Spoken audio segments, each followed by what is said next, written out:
Bom, gente, boa tarde. Meu trabalho, o título está aí bem exposto. Paralisia do sono e suas variações culturais. Qual foi o meu objetivo em fazer esse trabalho? Eu queria analisar um fenômeno chamado paralisia do sono via sua vertente cultural.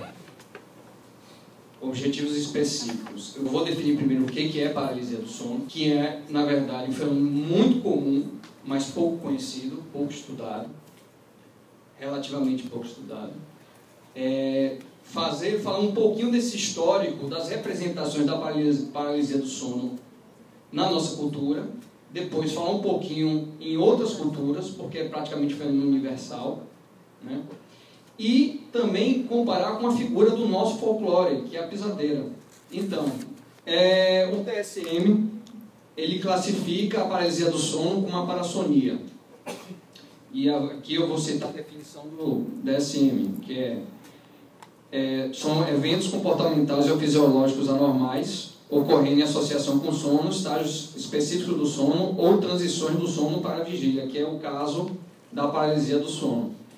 Quais são os sintomas básicos? Ansiedade intensa, medo de morte iminente e incapacidade de executar movimentos voluntários. Os pesquisadores que vão para essa vertente fisiológica, eles dizem o seguinte: a paralisia do sono está ligado ao sono REM.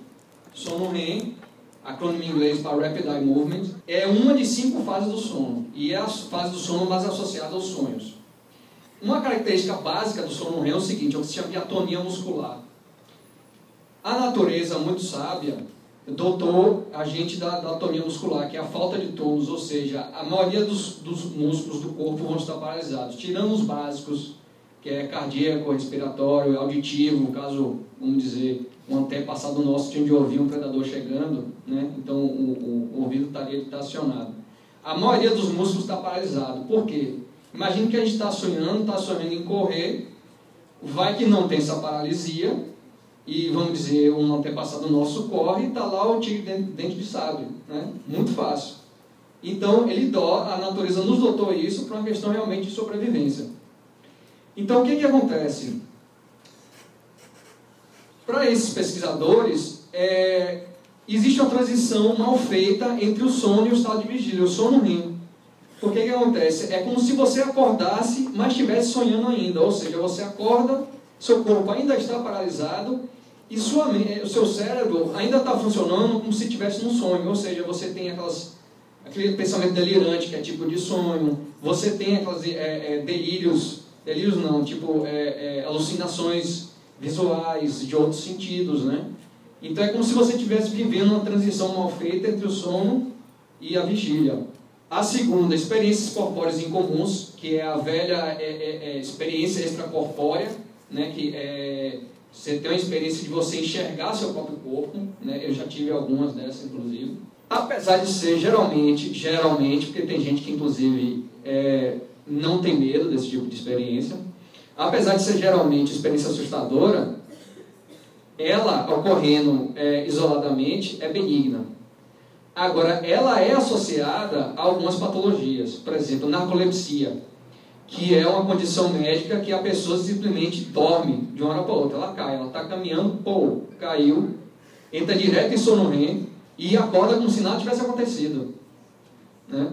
E também tem cataplexia, que é um ataque de perda de tônus. Não é também tão radical quanto esse sintoma da narcolepsia que eu acabei de falar. Mas a pessoa perde tônus, vamos dizer, do braço, de repente. Às vezes é uma coisa bem sutil. Geralmente, por exemplo, o queixo que cai e a pessoa nem percebe, né? E a outra associada ao ataque de pânico, né? 2 pesquisadores fizeram essa pesquisa numa população afro-americana e eles viram que expressões psicossociais aumentam a incidência de paralisia do sono. E aí agora eu vou falar um pouquinho, na verdade seria um assunto bem extenso fazer um histórico, né, de todas as representações, isso vem desde a Grécia Antiga, então eu vou falar sobre algumas rapidinho. Uma que é o que a gente tinha na Idade Média, que se chamava de incubo e insucubo, que as pessoas na Idade Média acreditavam que, vamos dizer, a paralisia do sono seria demônios atacando as pessoas, né, e aproveitando delas sexualmente. A versão masculina seria o incubo, que é ali em latim deitar em cima, e a feminina subo, que seria deitar embaixo, né? Todo um machismo aí, mas tudo bem. Esse rapaz, que eu não me atrevo a pronunciar o nome, esse rapaz holandês, o médico, ele foi responsável pela primeira descrição médica desse fenômeno. Provavelmente, alguém aqui já deve ter visto esse quadro. The Nightmare é a representação pictórica mais conhecida da paralisia do sono, de Henry Fuseli. E ele faz uma brincadeira. Nightmare é o seguinte: mare, em inglês antigo, é égua. Então, night, noite, seria égua da noite, e ao mesmo tempo um nightmare é o equivalente à paralisia do sono em inglês. Então é como se fosse esse duende em cima dessa mulher, e há rumores que na verdade essa mulher foi um desafeto, foi uma mulher que ele gostou, aquela velha história, né? Dor de cotovelo e tal, e aí ela foi vítima, né? Nesse quadro. Tem esse conto também. Geralmente quando o pessoal vai e fala de literatura e tal, paralisia do sono, ele sempre é mencionado, que é o Orla, é um conto desse escritor francês, Guy de Maupassant, que as pessoas enxergam, os pesquisadores enxergam como se ele sofresse paralisia do sono, e ele fez uma história a partir disso. Tem duas versões. Uma, que um alienista, ele apresenta um caso, que ele fala que é o caso mais impactante da carreira dele, e ele apresenta um caso, e esse paciente, ele conta toda a experiência dele com a paralisia do sono, então, inclusive com esse ser invisível, que ele chama de Orla, e o que ele descreve é exatamente o sintoma clássico de paralisia do sono, que é a presença assustadora, a pressão no peito, o sufocamento, toda essa história. E a versão definitiva, de 1887, é contada em forma de diário, né? E acaba tragicamente. Ele toca fogo na própria casa para ver se matava o Orla, e acaba o conto ele considerando se matar, para se livrar desse ser maligno. John Mack, que é um psiquiatra formado em Harvard, professor da Escola de Medicina de Harvard, ele dedicou 3 anos e meio da vida dele pegando relatos de pessoas que teriam sofrido abdução, e aí ele publicou esse livro, foi lançado aqui no Brasil, inclusive, infelizmente saiu de catálogo, um livro bem interessante, e aí provocou, inclusive, na época, a maior controvérsia, porque é um cara que, inclusive, ele já tinha ganhado o prêmio Pulitzer, que é o equivalente ao Oscar no jornalismo americano, um cara super renomado. Ele resolveu publicar um livro sobre isso, e ele não tinha nem dito que a abdução existia ou não. Ele está dizendo, vamos estudar, porque é um fenômeno válido, vamos estudar. E teve uma maior controvérsia, quase teve, inclusive, uma caça às bruxas em Harvard para tentar expulsar ele, mas no fim das contas liberaram ele, disse que não, ele tem todo o direito de publicar esse material. Infelizmente, esse livro foi publicado em 94 nos Estados Unidos, saiu aqui em 97, em 97 ele morreu num acidente de carro, né? Inclusive ele ia trabalhar muito mais isso e tal. Então, eu vou falar, inclusive, vou citar a definição dele de um caso de abdução, que é o seguinte: são narrativas conscientes ou relatos com a ajuda de hipnose de terem sido levadas, pessoas de terem sido levadas por seres alienígenas para o interior de uma nave estranha. Tudo narrado com a emoção apropriada à experiência descrita e sem nenhum estado mental aparente ao qual a história pudesse ser acreditada. Ou seja, são pessoas que não têm psicopatologias, né? E são relatos, assim, a vasta maioria, via hipnose.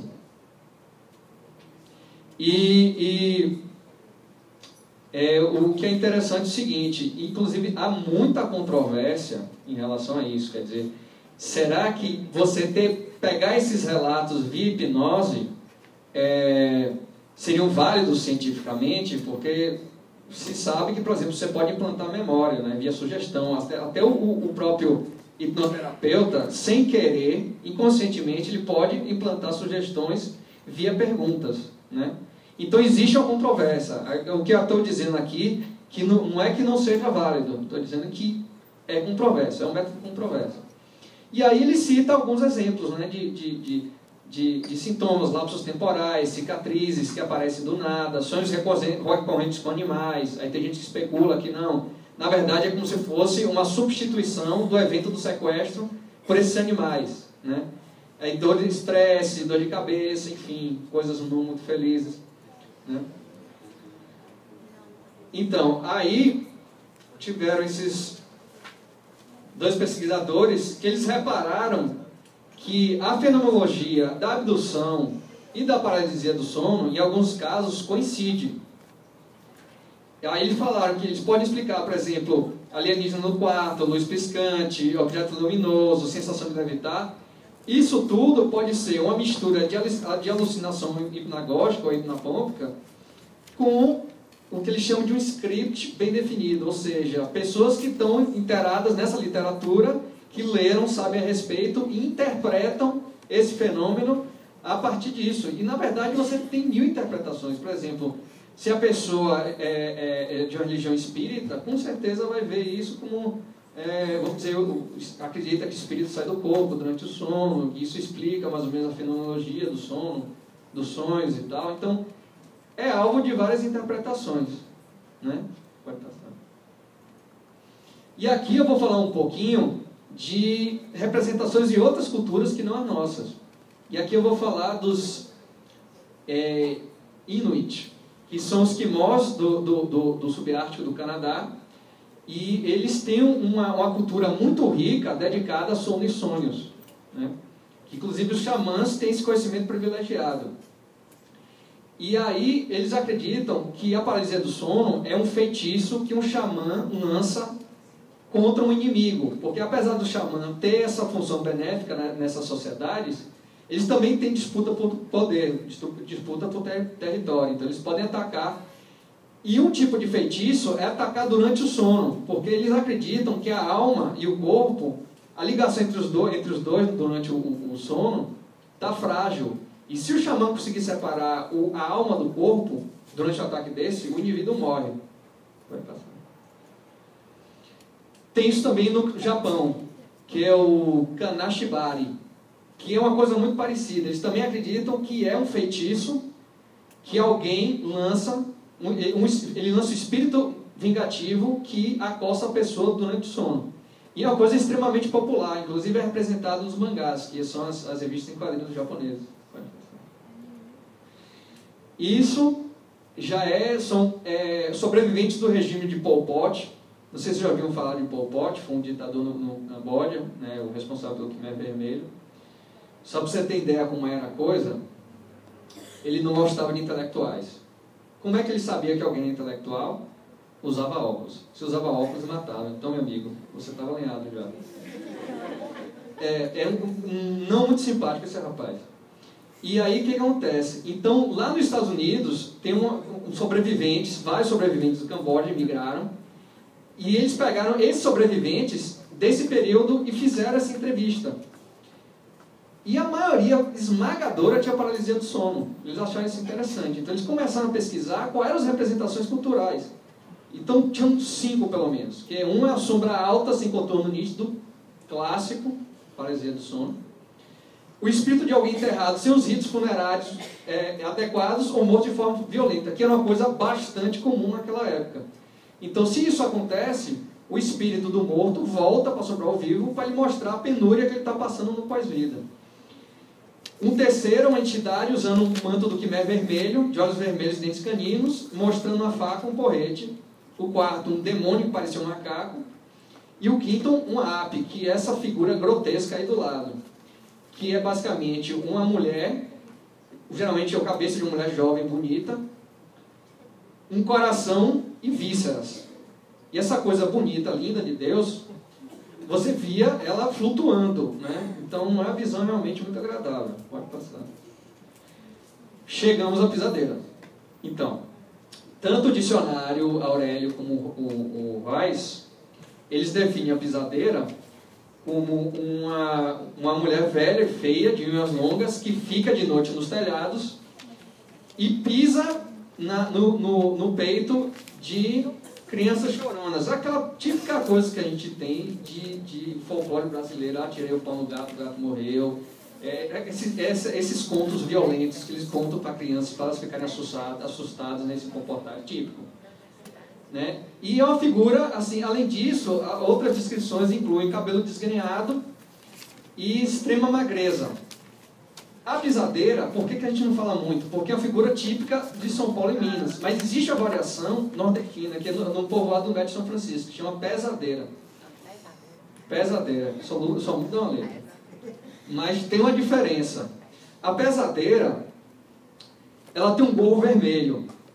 Se nesse ataque, se ela pular em cima do seu peito, e você só lateralmente tirar o gorro vermelho dela, porque ela usa um gorro vermelho, ela fica completamente desesperada, é como se fosse o cabelo de Sansão, ela perde toda a força, e ela faz de tudo para ter esse negócio de volta. Ela realiza qualquer desejo seu se você devolver. Então você devolve, pronto.